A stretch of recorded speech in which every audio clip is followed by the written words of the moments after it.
नमस्कार साथियों, मैं फिर से आपके साथ आ गया हूँ आज के कुछ रोचक तथ्य लेकर। साथियों, क्या नाटो करेगा रूस से युद्ध? जैसा कि आपने हेडलाइन पढ़ा है, क्या नाटो करेगा रूस से युद्ध? ये जानने के लिए साथियों आइए इस सेशन में हम आगे बढ़ते हैं। उससे पहले मैं आपको बता दूं कि अगर आप हमारे साथ जुड़ के क्लास 9, 10, 11, 12 के मैथ्स, फिजिक्स, केमिस्ट्री के कोर्स पढ़ना चाहते हैं तो साथियों हम इसी चैनल पर लेकर अपने कोर्स आने वाले हैं। कृपया आप हमारे चैनल को लाइक, शेयर और सब्सक्राइब कर दें। तो आइए साथियों, आज हम आगे बढ़ते हैं।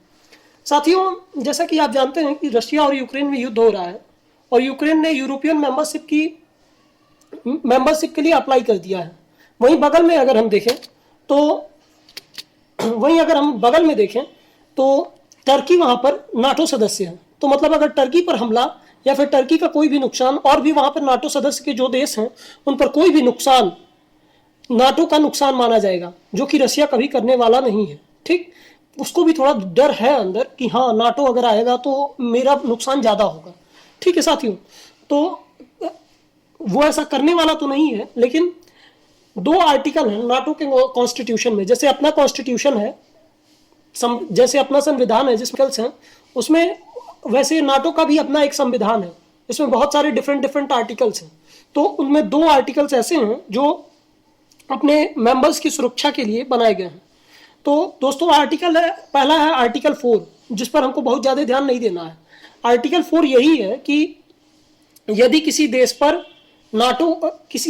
नाटो देश पर कोई देश हमला करता है तो सारे नाटो देश मिलकर एक साथ उससे लड़ाई करेंगे, ठीक, और उसको हराएंगे। ठीक है, लेकिन आर्टिकल 5 क्या कहता है? इसको अब एक्टिवेट करने की बात यूएन में हो चुकी है। सारे नाटो देशों की बैठक में सचिव ने ये सोच लिया है कि अब हमें आर्टिकल 5 को एक्टिवेट कर देना चाहिए। और आर्टिकल 5 आइए देखते हैं हम क्या है ये। आर्टिकल 5 का मतलब आप अगर ये पूरी स्लाइड पर आप पढ़ सकते हैं कि मतलब क्या है, लेकिन अगर मैं आपको आसान भाषा में इसकी मतलब बताऊं तो आर्टिकल 5 का यही मतलब है कि अगर नाटो सदस्यों पर हमला करने की साजिश होती है तो नाटो सदस्यों को उसकी सुरक्षा में आ जाना चाहिए। ठीक, तो ऐसे ही रशिया के और यूक्रेन के अगल बगल जो राष्ट्र हैं वो सोच रहे हैं कि हमारे पर भी हमला हो सकता है और वो नाटो से आर्टिकल 5 को लागू करने की मांग कर रहे हैं। ये मांगे बहुत बार हो चुकी हैं, अभी लास्ट टाइम 2016 में भी हुई थी।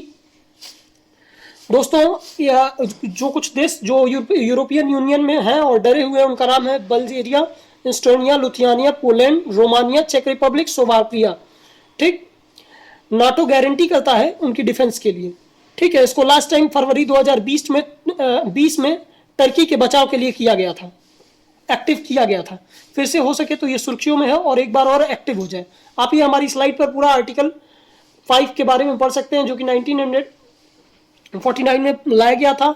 और आगे बढ़े तो ये है वहाँ के सचिव नाटो के, जो कि सब कुछ बता रहे हैं यूनाइटेड स्टेट्स के बारे में। टेररिस्ट के लिए हम लोग क्या वर्ल्ड ट्रेड सेंटर पर हुआ था उसके लिए और भी चीज़ें बताएं। ये फिर आगे बढ़ते हैं तो हम देखें अगर नाटो की मेंबरशिप किसने कैसे ली, तो पूरा तथ्य इस स्लाइड में दिया हुआ है। आइए देखते हैं। 1949 में सबसे पहले नाटो को Belgium, Canada, Denmark, France, Iceland, Italy, Luxembourg, Netherlands, Norway, पुर्तगाल, यूके और यूएस ने ज्वाइन किया। दूसरी बार में 1952 में ग्रीस और टर्की ने ज्वाइन किया। तीसरी बार में 1955 में जर्मनी ने ज्वाइन किया। चौथी बार 1982 में स्पेन ने ज्वाइन किया। पांचवी बार 1999 में चेक रिपब्लिक, हंगरी, पोलैंड ने ज्वाइन किया। छठवीं बार 2004 में Bulgaria, Estonia, Latvia, Lithuania, Romania, Slovenia. फिर 2009 में अल्बेनिया और क्रोएशिया और 2017 में मोंटेनेग्रो, 2020 में मैसिडोनिया। ऐसे देशों ने नाटो ज्वाइन किया अपनी सुरक्षा के लिए।